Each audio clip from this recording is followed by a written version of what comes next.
Today, I will expand on a rather invisible yet highly efficient and savvy route to the Russian market via local representatives that not many new entrants use for some reason. I will also share with you its major benefits, types of businesses that usually apply rep entry mode, and how to choose a proper representative for your business in Russia. I'm Stanislav Grafski, a Russian lawyer, market entry consultant, and entrepreneur.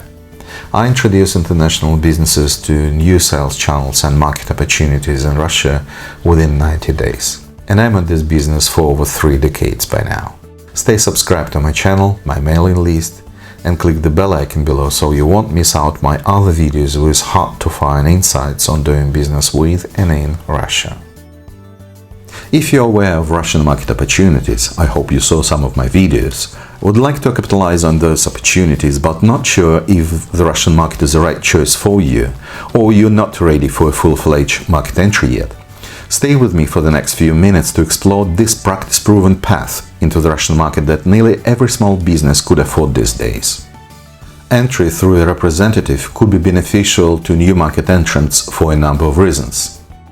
A. Costs.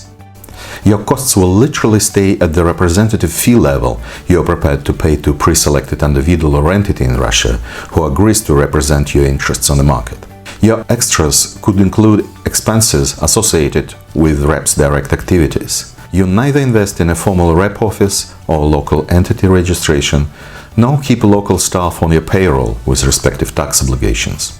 Besides, you only pay for the activities that you consider timely and necessary at a given time, like target industry research or competitor screening or background checks of certain market players, e.l.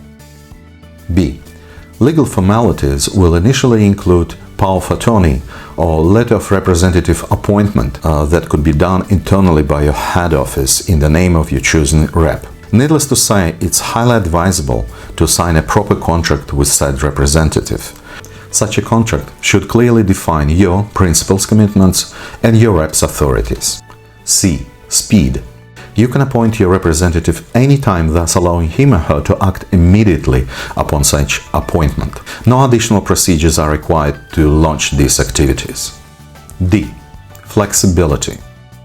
Depending on changing market situation, you can quickly adjust your business development strategies by instructing your rep accordingly, from boosting your operations on the market to ceasing them completely.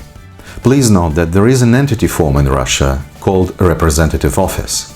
The latter could be of value when your business really needs it and is prepared to incur all associated expenses.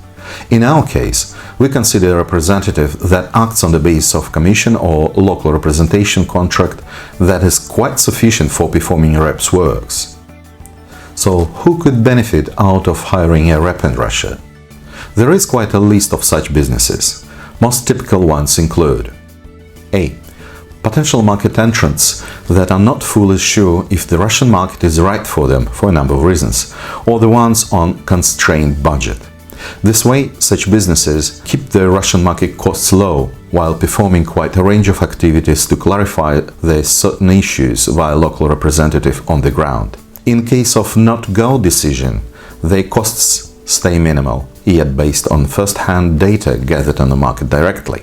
In case of the market entry decision, a lot of necessary works would be completed via those reps. Besides, representatives normally perform a lot of personal meetings and negotiations with local decision makers out of selected targets, buyers, distributors, potential partners, etc.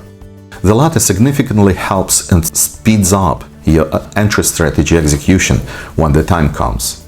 B. Businesses that strongly prefer silent market entrants, so their competitors, local or international, would be unable to hamper their market expansion at an early stage. C. International businesses with pre-established business ties in Russia that are eager to double-check how professionally capable their Russian connections are in real business. Depending on rep's performance, the principal would decide on most sustainable market entry mode for itself and the type of relationship with this Russian contractor in the future, if at all. D. My 3 decades plus Russian market experience indicates that representatives could be successfully used in many scenarios. Sometimes far beyond the market entry stage, sometimes when a principal company does not need a permanent personnel or office on the market. This way, such an international company trades with Russian contractors directly, while representatives ensure keeping their hand on the pulse with key contractors. Besides, in a number of sectors, representatives often act as independent dealers, for example, in dentistry materials and medical equipment supply. Here are a few tips for choosing a proper rep in Russia. A. If you're in a dilemma of choosing between your compatriot and the Russian candidate, choose the most professionally capable one. Sometimes I witness expatriate reps representing compatriot companies that fail in dealing with local businesses due to insufficient understanding of basic Russian mentality, local business traditions, and chosen industry peculiarities. B.